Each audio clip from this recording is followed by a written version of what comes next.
La consapevolezza, soprattutto tra i minori, tra i ragazzi, è molto residuale, cioè è scarsa. Loro non sanno cosa sia consentito e cosa non sia consentito. Analisi precisa di fronte alla platea riunita per la 2 giorni dedicata ai 30 anni dalla Carta di Treviso. Perché più che tutelare, i giovani devono essere tutelati da se stessi. Se un ragazzo tiene un rapporto sessuale con una coetanea a 17 anni, è perfettamente lecito. Se lo registra nel telefonino, commette un grave reato di produzione e detenzione di materiale pedopornografico.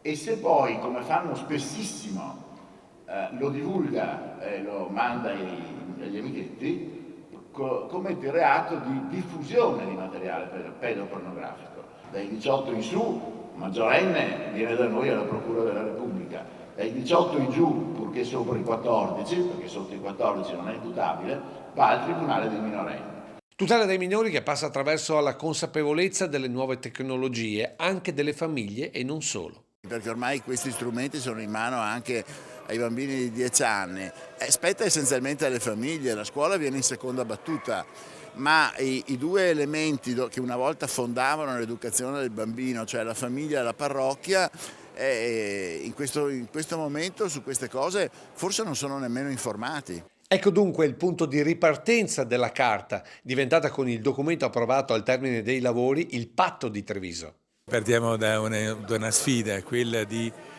portare questo documento del patto alle istituzioni nazionali ed europee, un lavoro costante che faremo qui a Treviso e che porterà di nuovo Treviso a essere al centro di un confronto su quello che è il futuro delle nuove generazioni in un mondo digitale che sta cambiando. Ogni anno dobbiamo ritrovarci perché il mondo della comunicazione, soprattutto con il digitale, cambia troppo rapidamente e noi dobbiamo tenere un presidio fisso, un punto di incontro, di riflessione e poi per condividere strategie da applicare poi in tempi molto rapidi.